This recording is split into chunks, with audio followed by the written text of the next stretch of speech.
അതിൻ്റെ പേര് ഇക്കിഗായ് എന്നാണ്. ഒരുപാട് പേര് അതിപ്പം വായിക്കുന്നത്. ഞാനത് വാങ്ങിക്കുമ്പോൾ ആരും അതിനെക്കുറിച്ച് കേട്ടിട്ടുണ്ടായിരുന്നില്ല. ഞാൻ പലരും പറഞ്ഞപ്പോഴും അവർ കേട്ടിട്ടുണ്ടായിരുന്നില്ല. പക്ഷേ ഇപ്പം വളരെ റെലവൻ്റ് ആയിട്ട് വരുന്നൊരു പുസ്തകമാണത് ഇക്കിഗായ്. ഇക്കിഗായ് എന്ന് പറയുന്നത് ഒക്കിനാവ എന്ന് പറയുന്ന ജപ്പാനിലെ ഒരു ഐലൻഡിൽ, അതിനടുത്തുള്ളൊരു ഗ്രാമത്തിൽ അത് രണ്ട് പേര് നടത്തിയ റിസർച്ചിൻ്റെ ഭാഗമായി ഉണ്ടായ ഒരു ബുക്കാണ്. അപ്പോൾ അതിൽ സംഭവിച്ചാൽ ഈ ഗ്രാമത്തിലാണ് ഏറ്റവും അധികം ലോഞ്ചിവിറ്റിയുള്ള ആൾക്കാർ താമസിക്കുന്നത്. അവിടെ 85 വയസ്സിലൊക്കെ ആരെങ്കിലും മരിച്ചുപോയോ, അയ്യോ കുഞ്ഞ് മരിച്ചുപോയി എന്ന് പറയുന്ന ടീമാണ്. 85 വയസ്സൊക്കെ ഭയങ്കര ചെറിയ പ്രായം. 120 അവിടെ മിനിമം.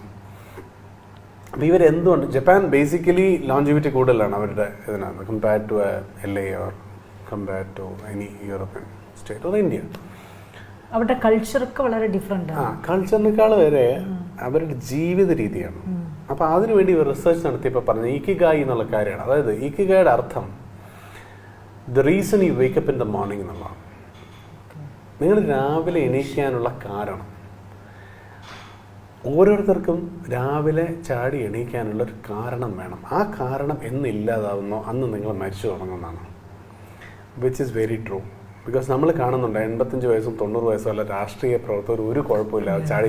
എന്താണ് കാര്യം? They are so much engaged. ഈ റിട്ടയർഡ് ലൈഫ് എന്ന് പറയുന്ന സാധനം എന്ന് നമുക്ക് തുടങ്ങുന്നു അന്ന് മുതൽ നമ്മുടെ എല്ലാ സിസ്റ്റംസും താഴ്ന്നു പോകും.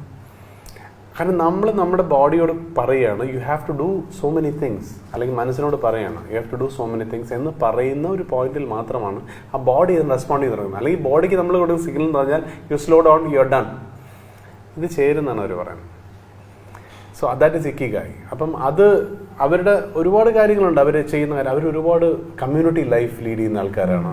അവർ വൈകുന്നേരം പണി കഴിഞ്ഞ് കഴിഞ്ഞാൽ 6 മണിക്ക് വെളിയിൽ പോയി എല്ലാവരുമായിട്ട് സംസാരിച്ച് ചിരിച്ച്. There's so much laughter in their life. Yes. Smiles in their life.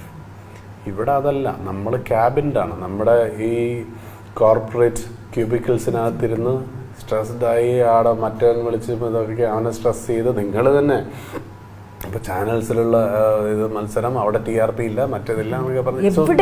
Stress ഇല്ലാത്തൊരു മുഖമില്ല. So you have to find a way out എന്നുള്ളതാണ്. Do your job with. അപ്പം ഇപ്പോൾ എന്തുകൊണ്ട് സ്ട്രെസ് ഇല്ല എന്നുള്ളത് ഇപ്പം നമുക്ക് ചോദിച്ചാൽ നമുക്ക് എളുപ്പത്തിൽ പറയാം സ്ട്രെസ് ഇല്ല. കാരണം I am doing what I love. അതുകൊണ്ട് മാത്രമാണ്. There are countless people who are not doing what they are loving. അത് ചില ജീവിത സാഹചര്യങ്ങളിലൊന്നാണ്, അവരുടെ തെറ്റൊന്നും അല്ല. അത് നമുക്ക് ചിലപ്പോൾ ചെയ്യാൻ പറ്റില്ല. ഞാനിപ്പോൾ സിനിമയിൽ എത്തിയില്ലായിരുന്നെങ്കിൽ എനിക്കും ഇതേ റട്ടിലേക്ക് അല്ലെങ്കിൽ പോകേണ്ടി വന്നേനെ. ഇപ്പം സിനിമയേക്കാൾ നന്നായിട്ട് ചിലപ്പം കോർപ്പറേറ്റ് ജീവിതം ആസ്വദിക്കുന്നവരുണ്ടാവും. അവരാസ്വദിക്കുന്നുണ്ട്, ആസ്വദിക്കാത്തവരുണ്ട്.